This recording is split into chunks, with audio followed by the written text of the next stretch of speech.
Most businesses only focus on growing and expanding, and they give little to no attention to their exit strategies until after exit is staring them in the face. Learn here at Boosting Business Value, brought to you by Blue Sky Business Resources.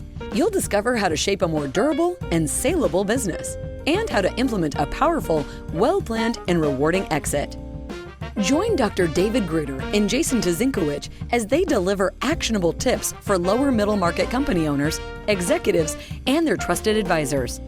Find out where your business currently stands, how you can meet your revenue objectives more reliably, and how to grow your venture to the next level, all with a smooth and fruitful exit in mind. Here are your hosts, Dr. David and Jason. All right, welcome back to a very special episode of Boosting Business Value, our very first interview episode with my dear friend and an all-around amazing lady, Victoria Garcia. Victoria, it's great to have you on board. Thank you so much for having me here, Jason. It is a pleasure, so thank you. I was going to lead you in with an introduction bio, but it sounds so much better coming from you. Can you tell us a little bit about yourself? Sure. Thank you for asking. Well, once again, thank you, Jason and David, for having me here today. I'm really excited, genuinely, for this conversation. Me too. So I am a Colorado native, born in Mexico City, but raised in Colorado. I'm a first-generation Mexican-American entrepreneur, and I dove into the world of entrepreneurship in 2016, loved it, and have been in that world ever since. I'm also a bilingual leadership and business consulting. So I do a lot of consulting in Spanish for American companies who have Hispanic employees who prefer to receive leadership and business training in Spanish. So then they hire someone like me to do that. And translations, interpretations, and what else do I do? Speaking engagements from time to time. I'm a workshop facilitator. So I am your typical average definition of an entrepreneur. I do a lot of different things, and I wouldn't have it any other way. You're a multipreneur, huh? I am, yes. Now, proudly. a couple things that you didn't give yourself enough credit for that I'd like to highlight. One, not only do you do work multilingually, but you actually help with cultural assimilation in the workplace as well, correct? Tell us a little bit about that. Yes. So I fully believe that there needs to be heart in what you're doing. And Jason and I previously talked about this during one of our lunch meetings, but so stimulating culture in the workplace to me is so important because that allows people to be involved on a deeper level, not just an intellectual level. So heart-centered leadership is something that I am developing and really value because I realized it was this massive gap in business in general, where there was a lot of intellect present, there was a lot of intelligence presence, there was a lot of very articulate people in the room, but what I noticed was missing was this heart energy. So to me, showing up in the world with an open mind and an open heart became like my philosophy, my way of existing, since I would say 2019 moving forward. So when I'm coaching or when I'm leading workshops or events, I lead with that mindset because that to me is what adds that special touch to business. Mm-hmm. That's beautiful. I articulate it as mindset, heart set, and spirit set. Yes. And I love that. And so I'm saying that because I want you to know that I'm going to ask you a question now, and you're going to be preaching to the choir with your answer, which is when you bring in the heart set into business, the businesses that you work with, how does that translate into them being able to boost their value? That's a good question. Okay, I will speak from a client experience I had last year. I worked with this woman for 9 months, and it was very clear that I couldn't just begin with coaching. There were deeper levels there that I needed to explore and she needed to explore. So we both needed to be vulnerable enough to figure out what was going on beneath the surface. And the beneath the surface part can be very scary and can be very intimidating. However, we needed to explore that before we could start doing higher level coaching and the business and leadership stuff. And that came eventually. And so to answer your question, the way that it helped this particular business was as soon as this woman was able to unearth what was happening beneath the surface, then she started showing up basically as the best version of herself, and then was able to lead the team that she was leading. But she needed to assume that position for herself first. And so that took, I would say, at least 3 months of deep dive work, getting my hands dirty. Herself too, she had to get her hands dirty too. And that's the work that some people aren't willing to do, and it's okay. But because she chose to do that work, her and the owners were able to see results in their business and the performance of their team as a whole. Marvelous. That's what a great return on a 3-month investment, right? Well, no, we worked together for 9 months total, but those 3 months, it needed to happen. It preceded the inevitable growth. So yes, it was a great investment. Fantastic. Yes. I love that. I'm thinking about something that a colleague of mine is fond of saying, which is about going fast, slowly. Mm. And what you're really illuminating for me, and I think for our viewers, is that when we're trying to go fast, we're likely to miss necessary pieces and then wonder why the things that we're focusing on aren't bearing the fruit that we were hoping that they would bear. Mm-hmm. And in your example, you're really describing the necessity of laying the right foundation in order for the more obvious things that go into executive development mm-hmm. to actually take hold and bear fruit. And so this kind of heart set foundation and going deeper into not just heart set, but I think you were probably also indirectly talking about limiting beliefs too, mm-hmm. That those things need to be unearthed and addressed so that whatever skills development gets to happen can actually bear fruit. Absolutely. Yep. 100%. I hosted a Money and Wealth seminar back in January of this year for the Hispanic community based on what you just said, David, because I realized that the Hispanic community, Latinas in general, which we have the biggest wage gap. I'm a very big advocate for not only educating and informing Latinas about the wage gap, but okay, great. Now you know about it. What are you going to do about it? So based on what you said, I realized that there still are, unfortunately, many, many, many limiting beliefs that are not only holding women back, but especially Latinas, especially women like myself who are first generation. And we weren't raised by parents who knew the ropes in mm-hmm. this country. So we had to figure it out on our own. And so I realized, okay, women are not going to achieve financial independence. They're not going to achieve a sense of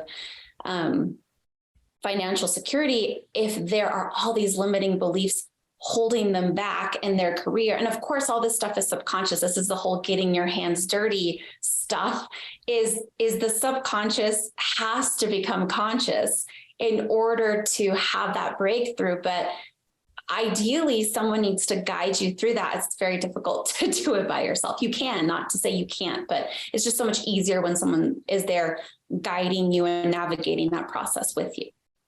There's an old saying that we, even though we can't do it by ourselves, we have to do it for ourselves. Mm-hmm. And I think that's what you're speaking to, is that, yes, the work is our own to do, and we can't do all of it without a docent, a guide, a midwife, a facilitator, yes. a catalyst. Correct. Yeah. And anytime you're doing any kind of hard work, it's always easier when you have a coach there challenging you to keep going when the going is really difficult, right? And mm-hmm. challenging you not to cut corners on yourself. So this is, this is great work that translates to just about everything. Yeah, agreed. Now, the other thing that I really want to get from you before we start going into the Q&A portion is I'd love for you to talk more about your other business. your cacao business, because this is fascinating, and it's an extension of this heart-centric and holistic approach that you have to everything else. But please tell us about that a little bit. Oh goodness. Okay. This is a fun story. So I went to Costa Rica back in 2019. I was going through like a quarter life crisis in a nutshell. And so I went to Costa Rica on a 2-week sabbatical. I went on my own.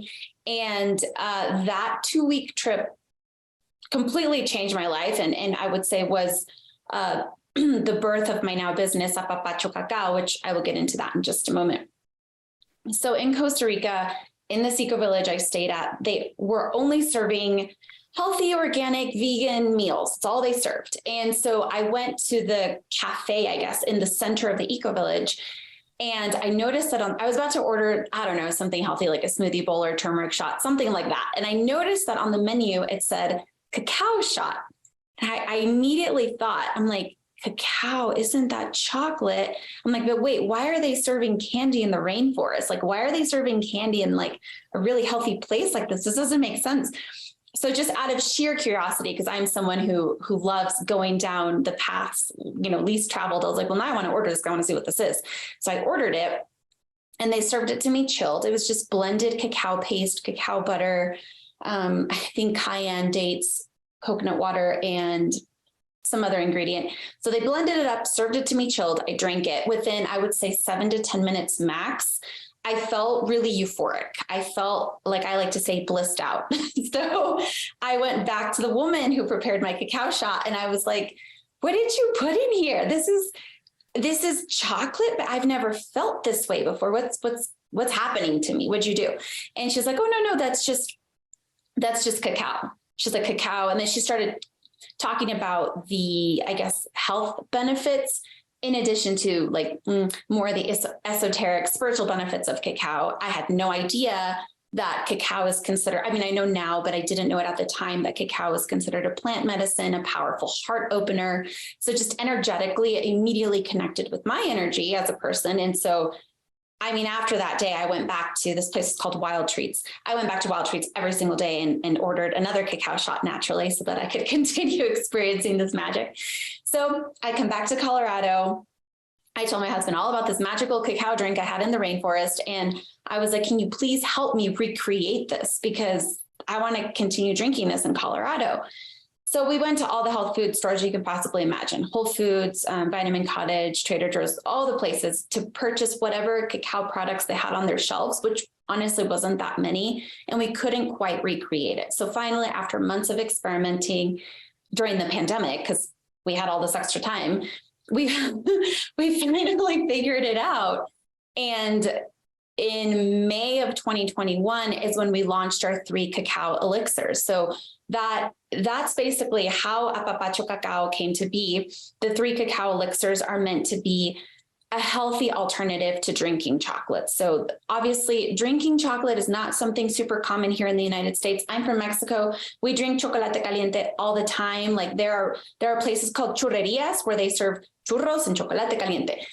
It's something I drank my whole life. However, here in the US, we prefer to like eat chocolate bars. So that is going to be one of our product line expansions eventually. So let me go back to May of 2021. So we had a formal launch party here in Colorado. And then ever since then, it's just been so well received. This product that I was very nervous about launching because it's just so out there and it's so different. And drinking chocolate is something that people associate with like the holidays, or they associate with skiing in Vail. They don't associate it with, having your cup of cacao every day. But as I started educating people on the benefits, mostly the heart opening, heart healing benefits of cacao, it was kind of this situation of like, don't take my word for it, drink it, experience it for yourself. And then, yes, eventually the product started selling itself because people started experiencing those powerful benefits, and they were able then to show up in their lives as a more full version of themselves, as opposed to, showing up 50% of who you are. I love that story. Nice. And I love the company. For our listeners, if you didn't catch the spelling of that name, we will have it in the transcript and we'll get a link for you as well. Thank you. All right. So great to hear all of that. And for the audience, I will tell you that I've been blessed to know Victoria for several years now. And I do not ever walk away from an experience with Victoria having not learned something and grown as a person. So just so excited to be with you on this podcast. Now, when we were talking about planning this podcast, there were two topics that you were really interested in talking about. And so we're going to kick off into those now, the meat of our conversation. And Dr. Gruder, would you start us off? I would love to. I'm not sure which of those questions that you had in mind, but if I get it wrong, I'll have you. I'll take the other one. Yeah.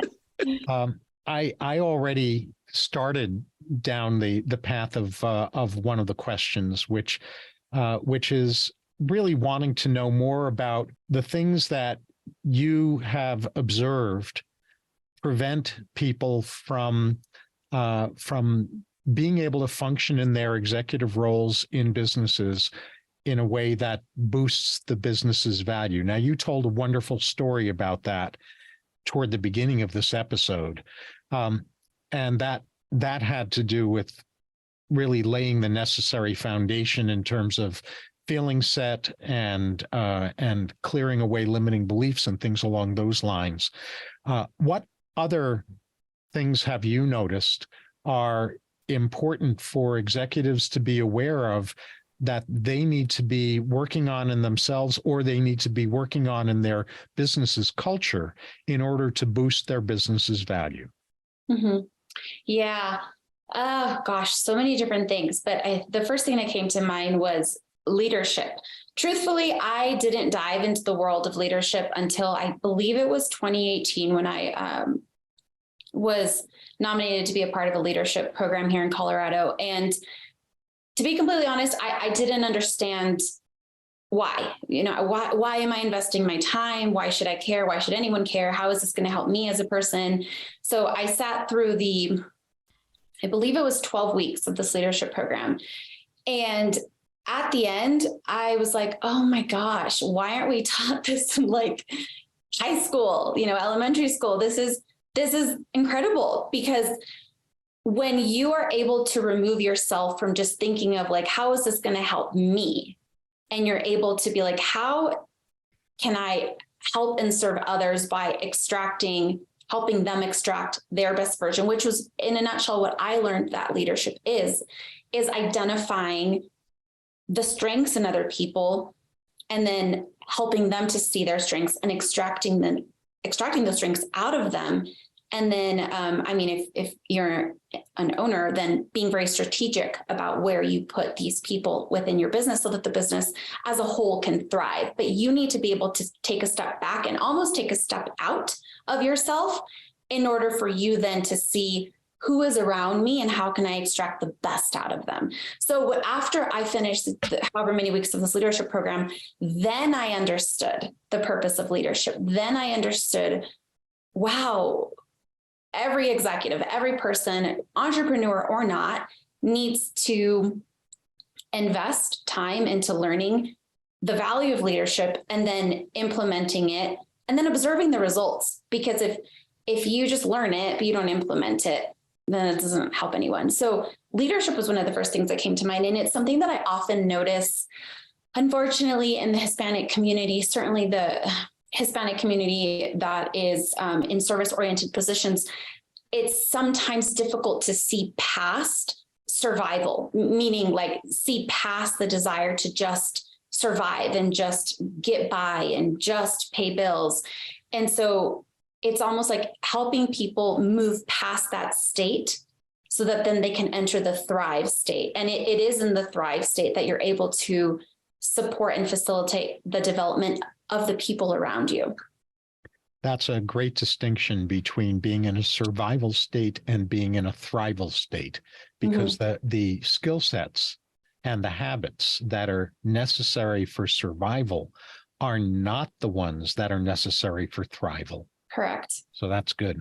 Yeah, and the mental energy that it takes to survive really hinders your critical thinking capabilities as well. Absolutely. You can't really you can't really even learn if you're in a survival state, because you're just thinking of your but fulfilling your basic necessities or fulfilling the basic necessities of the people that are under your care. So when you're able to rise above or move beyond that state, then you can you're right, Jason, then you can make room in your mind to learn. And leadership is something I think everyone needs to learn.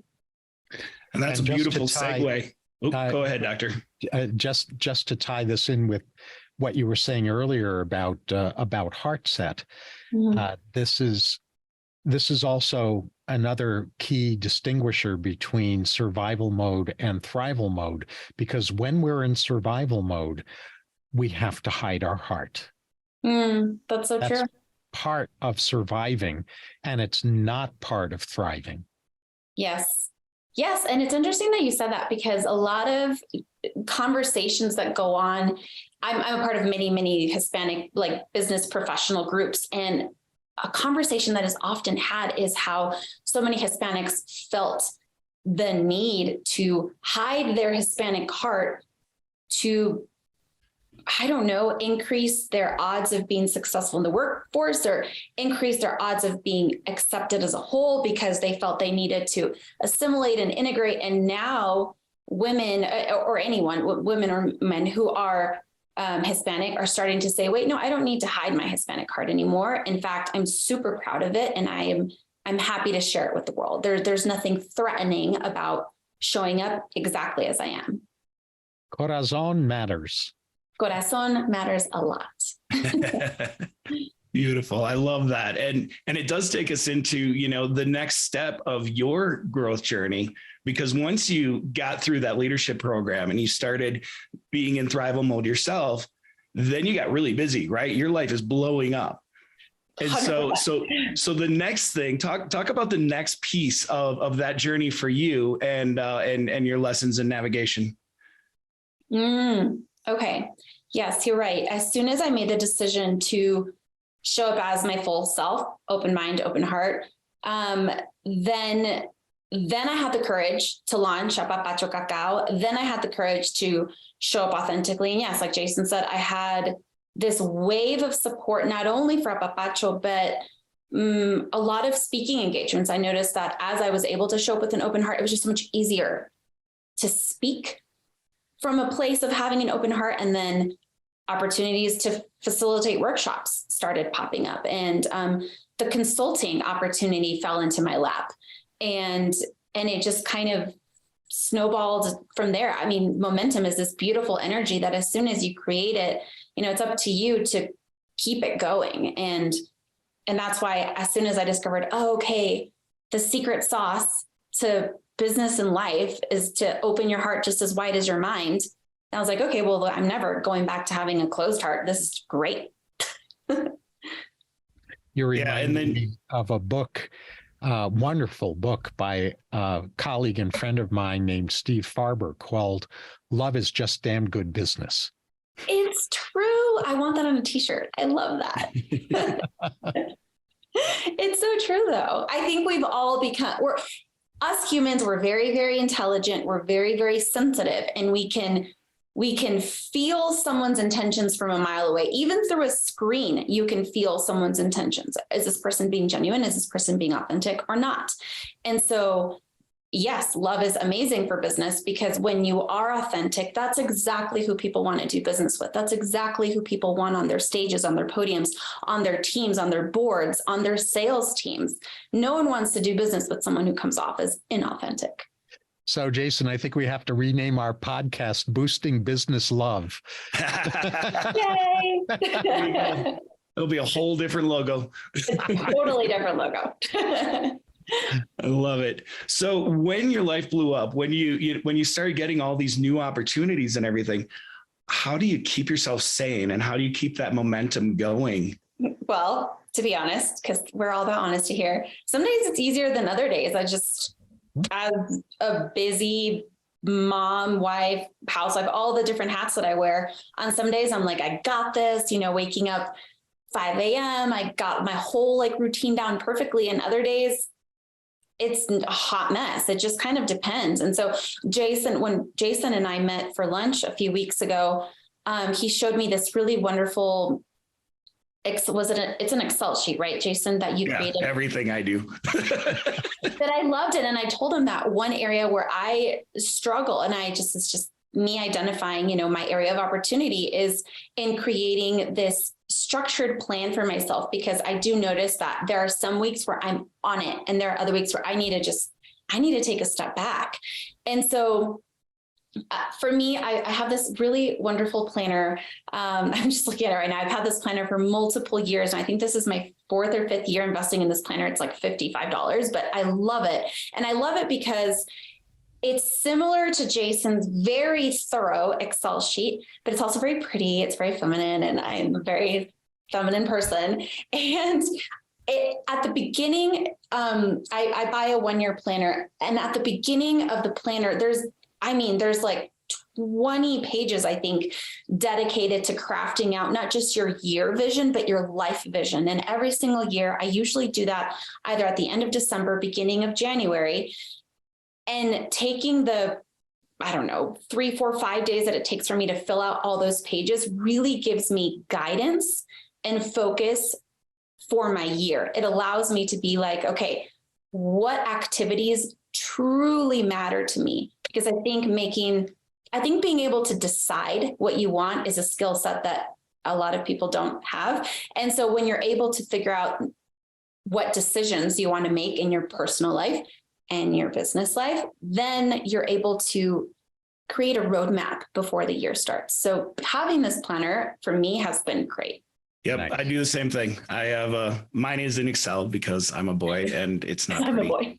but it works. But yeah, every year at the end of the year, I sit down, I review my annual strategic plan and update it for the coming year. And I do a 10, 3, and 1 year plan, and then work on the quarters. So that's great advice. I love that. Yeah. Yeah. And whatever works for you, Jason, you love Excel sheets. I love pretty planners. It doesn't matter. The point is that we have a system that works for us. And it's one of those, don't fix what isn't broke. If it works for you, keep it going for as long as you can. Exactly. Yes. So I think we should shift gears a little bit here, because one of the hats that you wear, you mentioned you work with the Latino community, mentoring them on wealth creation and moving their businesses from that survival stage to the thrival stage. And one of the things that is important to you is capital, right? So let's talk about, you had mentioned a question to me, is it even possible to raise capital without acquiring debt? Mm-hmm. And so I'd love to get your thoughts on the whole capital situation, what you're seeing out there, and then we can talk about some of those other options. Yeah. So personal finance, debt, money, those are hot topics in general. And I think especially now for women and women of color, because they were topics that weren't explored forever and ever and ever. So now that they are beginning to be explored, there's a lot of interest. What I've observed is the Hispanic community, myself included, we're very resilient. We come from very resilient backgrounds, and we don't mind getting our hands dirty. I'm cautious with the term hardworking or working hard, because there's this desire to change that narrative because we're not mules and we're not horses. Although we do have the capacity to work very hard. I think what's more important to note is that we have the capacity to be very resilient, and we have the capacity to work in a very intelligent and strategic manner, utilizing the resources that we have at our disposal. And we're a very resourceful community. We lean heavily on one another. And so when it comes to money, usually what ends up happening, and it's what happened with me, is we bootstrap our way, our entire way through, where the Hispanic community is often averse to acquiring debt. I've noticed my aversion to acquiring debt as well. That's how my father raised me. He was someone who paid off everything all the time, never liked having debt. My father was a pilot for United Airlines. And although he was very organized with his finances, he never taught me anything about it, because again, coming from a traditional Mexican background, men are the ones, at least in the Mexican culture, I can't speak for all the cultures, but at least in the Mexican culture, men are the ones who are assumed to take reins or take hold of the finances, and women, it's just kind of like, we can just wash our hands and be like, oh no, you know, my husband takes care of that. So I think because of my dad being raised in Mexico, he didn't think to teach me, but I would observe from behind the scenes what he would do. And I noticed that he never, ever took out any loans of any type, and he paid everything off. So when I launched my business, I had, I think it was $5,500 set aside from doing marketing consulting work. And that money is what I used to launch Apapacho. And it's just, you know, as most entrepreneurs do, as I make money, I kind of reinvest it back into the business. I make it, reinvest it, make it, reinvest it. And I'm like, I'm coming up on my second year running Apapacho. And so that's why I asked Jason that question. I was like, man, sometimes I get frustrated. Sometimes I want to do all these things, and I see the vision for where Apapacho has the potential to go. And I have all these ideas for product lines, but you know, we need capital for those expansions and for the rebrand and all these things. So it just got me thinking, is there another way? Is crowdfunding the answer? Like, what is the best way to help entrepreneurs like myself who are averse to taking out loans? Is the best way crowdfunding? Is there another way? Like, what? I don't know. This is my I don't know zone, which is why I asked Jason this question. So the short answer is Bitcoin and NFTs. Just start trading. Totally kidding. But, you know, we are in a really exciting time for entrepreneurs because there is so much access and there are so many different avenues. You know, you mentioned crowdfunding, which for a lot of product-based companies is not a bad way to go. Mm-hmm. Because essentially what most crowdfunding sites do is they allow people to pre-order, mm-hmm. right? Mm-hmm. And if you can get enough pre-orders, you know, whatever you set as your target capital raise, if you can get enough pre-orders to hit that capital mark, then they release the money to you. Mm-hmm. And so, and I know you want to jump in, Doctor, but I'm just going to finish my thought. Go ahead. But and so in a product-centric business, you know, that could be a great way to raise capital without losing equity. Mm-hmm. Yes. But the other side of the coin is remembering that there's value in your ideas. There's value in your intellectual property. There's value in your vision for growth. Mm-hmm. And so all that value is your equity. And if you're willing to share some of that equity with others, there are a lot of avenues to, you know, to sell some of that equity, bring on a partner or bring on silent, you know, shareholders to raise the capital as well. Before we expound on that, I'm going to let you talk, Doctor. I just want to add, for the sake of our viewers and listeners, that there are two varieties of crowdfunding. There is the version of crowdfunding where people are pre-ordering, basically. And then there is a version of crowdfunding that is equity crowdfunding. Equity crowdfunding is regulated by the SEC. The other version of crowdfunding is not regulated in the United States by the Securities and Exchange Commission. So it's important, if you're looking at a crowdfunding approach, it's important to know that there are two very different versions of crowdfunding, and to get good advising on which of those would be your better avenue for your needs, or if there's an even better way of raising the funds that you want to raise than either of those two versions of crowdfunding. Yeah, and I will say personally, I really don't feel comfortable with the equity crowdfunding, and that's kind of why I left it off my radar. It harkens back to, you know, to junk bonds and penny stocks. It's a type of trading that, yes, it's SEC regulated, and there are certain cases where it makes good sense. But like Dr. Gruder said, if you're going to go that route, have good representation, make sure you're doing all your homework, because what you're going to end up with is a multitude of low value shareholders that feel like they have a stake and a voice in your company and could really derail things quickly. You know, if you ever look at businesses that go the IPO route and what happens in the first capital call, in the first earnings call, where all these new shareholders have, you know, now they have an opinion about how the company has to run. Yeah. Think about that type of pressure on a very, very small business. So yeah, you know, I shouldn't neglect it out of hand, but that to me is among the scariest ways to raise capital. Well, I agree, and I've seen that happen as well. And both at the micro and the macro level, where if you do a Reg A crowdsourcing for equity crowdfunding, you're dealing with all of these unsophisticated investors who are wanting to have a voice in the company. But then at the macro level, where you're doing something like an initial public offering, where you move from being a private corporation to a publicly owned corporation, the very thing that made the company succeed can easily get lost. And I will just briefly point out a classic example of that, which was Whole Foods.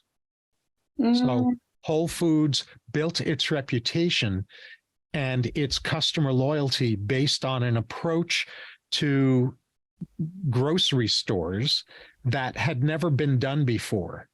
And when Whole Foods made what I believe was the error of going through an IPO, in their case, I'm not making a blanket statement because I think IPOs do make sense for certain companies, but with Whole Foods, since I'm bringing that up because we were talking about cacao and healthy food earlier, when they went public, the shareholders became far more interested in maximizing profits than in staying true to Whole Foods' mission that had built its customer loyalty base in the first place. And Whole Foods, which its original nickname was Whole Paycheck because they had higher prices, I renamed after the IPO, I renamed Whole Foods Whole Fraud because they sacrificed the very mission that had made them popular, profitable, and generated huge customer loyalty and employee loyalty. They sacrificed all of that for a single part of the triple bottom line, which was profitability. And they lost their soul and they lost their customer base. Wow. What do you think causes that desire? Because I can't imagine it's anything else, that desire to lose your soul as a company. Is it literally just money? It's exactly that. What we're talking about here, without naming it, is something that has been called in the field of corporate social responsibility the triple bottom line of profitability. So the TBL, triple bottom line, is profit, people, planet, where you gauge profitability based, of course, on fiscal responsibility and financial profit, because that's what businesses are supposed to do. But you're not any longer generating profit at the expense of your personnel or the people you serve, nor are you generating profit at the expense of social responsibility and planetary well-being. And so insisting on that triple bottom line is the formula for corporate social responsibility and for sustained profitability in a business. And you know, I think that we can kind of bring this conversation full circle back to, you know, it's all a matter of the leadership, right? When a leader creates a business, they are manifesting a vision, right? They have all the passion, all the excitement, all the enthusiasm that it takes to make a dream a reality. As the leadership pool, as there are more voices in that leadership pool, if you're not careful, those extra voices, if they aren't adopting the vision and embracing the passion, then they're diluting the vision. They're having a voice that isn't in line with the passion. Right. And so that's a big reason why IPOs are difficult, because people can just buy stock. There's no vetting process. You know, when you're offered on the public market, it doesn't matter. If you have money, you can get a vote in a company. Yep. And so there's no threshold of embracing the vision and taking on the passion behind the equity. And so that's always going to be a tricky thing. And that's where, if you're talking about exiting, if you're talking about raising capital, if you're talking about building an executive team, keeping what you started this whole conversation with, keeping an open heart and an open mind, and making sure that you're not just hiring, or, you're not hiring just for skills, but for skills that bring the passion with it, and that you're not selling just for money. You're selling, you're selling part of your business. You need to sell that to somebody that you can trust, that will help you move the business forward. And so, to kind of round out this conversation about raising capital without raising debt, there are a lot of different options. We've talked about a couple of them, but even if you're going to sell equity, there are different ways to sell equity. My favorite for early companies are convertible notes. Convertible note is like a bond that can be turned into stock. And so either they give you the money and you give them the promise that at the end of a term, either you pay back a set amount, what they gave you plus a set well-defined interest, or during the course of them carrying that note, they can turn it into stock. And depending on how long they wait, there are separate thresholds that are defined in this project. But depending on how long they wait to convert it into stock will determine how much stock they get, because you're using that money the whole time to build the value of the equity and the business. And so I really like that mechanism, because it puts the lender and the owner on equal risk footing. And it's not a guarantee that you're giving away all of your equity. Because when you start out and you need money, your equity is less valuable when you need the most money. Mm-hmm. And so you could be in, without a really good strategic capital raising plan, you could be in a position very quickly where all of a sudden you lost control of your business because the money that you needed cost more than 50% of your company's value. Mm. And so those are things that we don't want to see happen either. Ideally, I like to see business owners sequestering 10 to 20% of their equity value to sell, but selling in measured doses along the growth stage, so that they're only bringing in money when they need it, but they're also selling as little of their equity as possible. And so, those are things where having a good advisor, having a good team, and creating a thoughtful plan before going out and trying to raise the money is going to be, your best protection. I love that. Thank you, Jason, for explaining that. Listening to you speak reminded me of when I started watching some Shark Tank episodes with my family, just so that I could familiarize myself with terms and familiarize myself with questions. And as I've been participating in some pitch competitions, both in person and online, and I've won 2 of them. And so it's good because I'm getting my feet wet. The stakes are low. They're not super high. I did win money in one of the pitch competitions, but I'm learning what does it mean to give away a chunk of your business? How do you do that? What are the risks? I mean, all these questions that I just didn't know. And I'm just kind of, again, like your average entrepreneur, just like learning as I go, learning as I grow too. Like as the business grows, I'm growing alongside with it. So everything you said completely makes sense. Oh, Jason, sorry, can you repeat the name of that? It was bond something? Right. It's a type of private placement memo, a PPM. And it's specifically a PPM in the form of a convertible note. Convertible note. That's what it was. Okay. Thank you. Yeah. And then, the only other caution that I would give is, there are there's last I heard $1.3 trillion in venture capital and early stage investment money right now looking to be put to work. So there's access to capital like we've never seen in the history of the world. With that type of money comes bad actors, moral hazard, and many, many threats.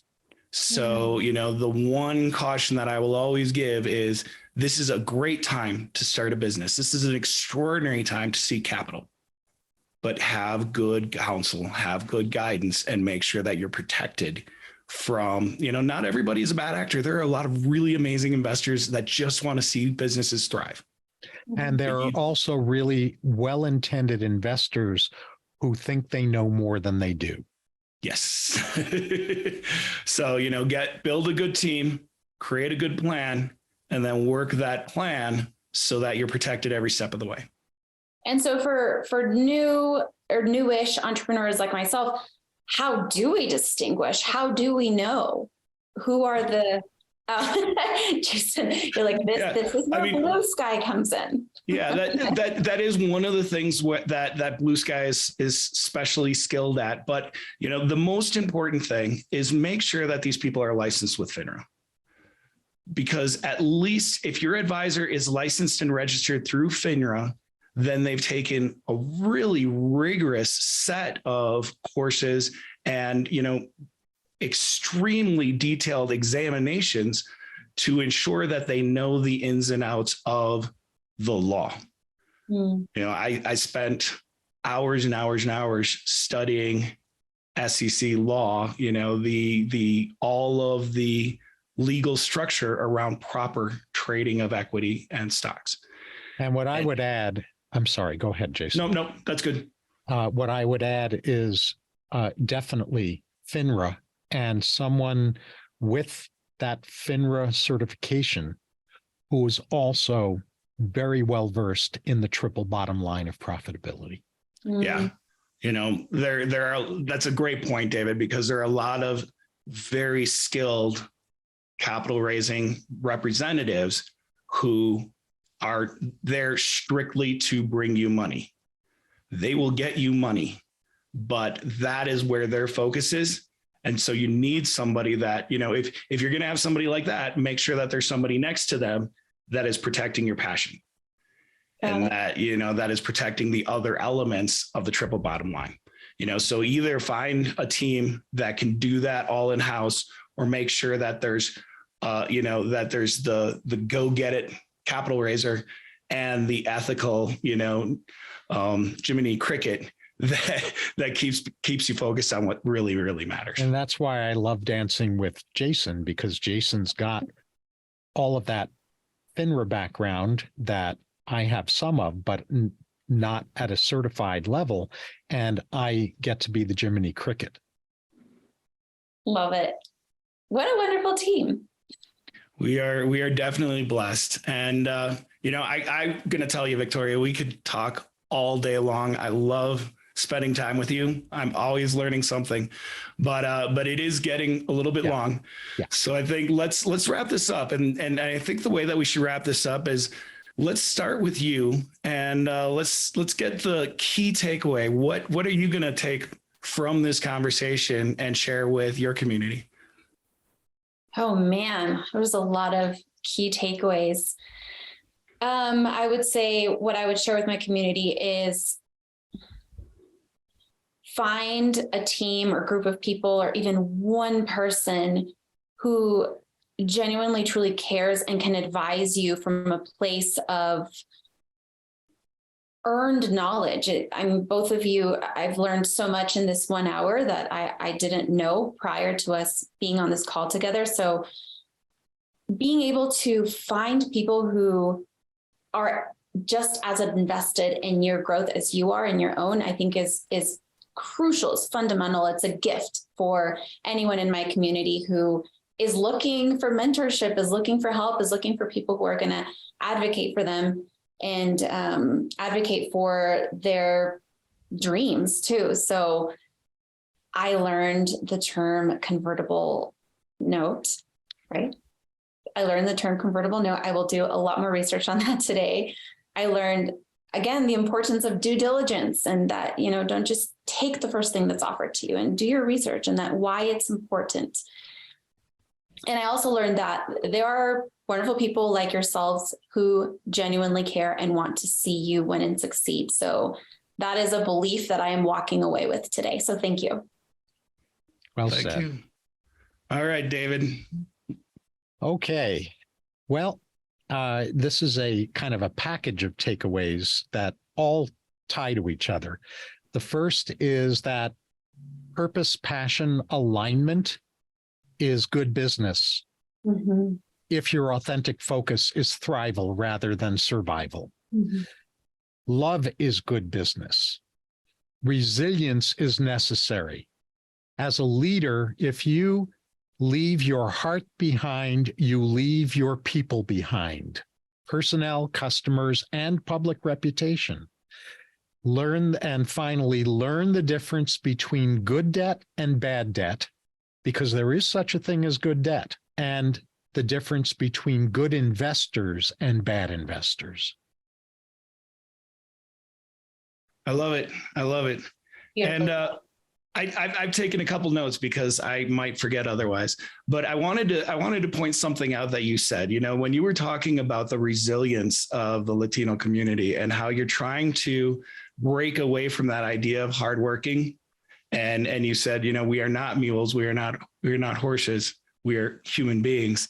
I love that. And one of the reasons that it resonates so much with me was because in my last business, when I moved to the Netherlands to start working, I worked like an American.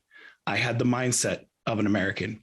And my colleagues and my partners would pull me aside frequently, very, very upset. And they would say, Jason, you must remember, we are not animals. I'm not going to work 13 hours with you just because you feel like you need to put in that kind of day. I have a family. I have things to do. They were extremely productive. They were great people. I loved every minute of living there. But learning that lesson that, we are animals and we need to be respected. We are not animals and we need to be respected for our personality, our lives and who we are. And that ties me back to my big takeaway, which is, your concept of heart-centered leadership and the idea that you learn to be a great leader by self-actualizing through supporting others. And I love every single piece of that. And I see that in everything that you do. And it's so heartening and exciting to see that type of authenticness, that type of servant leadership, passion for others, but true, genuine passion and care for yourself as well is making such a tremendous impact in the community around you. And, I want to be more like that. Sweet. Wow, Jason, that was incredibly kind of you. Thank you so much. Those are beautiful words, and I'm just honored to be here. So thank you so, so much. And I echo that. I totally echo that. And I'm going to put one sentence PS on a slice of what you were just saying, Jason, about what you learned over in Europe. Equating being an entrepreneur with being a grinder is a mistake. That's a mistaken thought process or belief process that too many entrepreneurs, especially in the United States, end up buying into. Yes, agreed. The Absolutely. hustle culture doesn't work. It doesn't serve your purpose. It doesn't serve your vision. It doesn't serve your mission. And it just ends up burning you out. And then all that effort, that energy, that heart that you put into birthing this dream business was all for naught. It was all for nothing because the hustle culture burnt you out. You need to slowly fan that flame until it turns into a big blaze. But that process is gradual. So I love that you said that. Thanks for the reminder too, David. Mm-hmm. Yeah. Thank you. Thank you both so much. And It was on a behalf, pleasure having you, Victoria. Go ahead, Jason. yeah. I mean, this has been so much fun. But on behalf of David and myself, we want to thank you so much for sharing yourself with us and our listeners. We're very excited to have you as listeners comment, provide feedback, thoughts. We will be providing a link to Victoria's company so you can learn more about the amazing cacao that she creates. And we'll look forward to having you subscribe so that you can get more of this, fun, juicy content. Yay. Thank you so much, Jason. Thank you, David. It was a pleasure and honor. And yes, a lot of fun to be on this call with you today. So thank you. My gratitude. Muchas, muchas gracias. Oh, de nada. No hay de qué. That's all for this episode of Boosting Business Value. May your new learning result in the smoothest and most profitable exit strategy for your business. With the right knowledge and guidance, the sky's the limit to what you can do. Do not miss an episode by subscribing to the show. And if you want to learn where your business currently stands, we also have free key opportunity assessments. Find all of them at blueskyadvisors.net/podcast. Thank you for joining us. See you on the next one.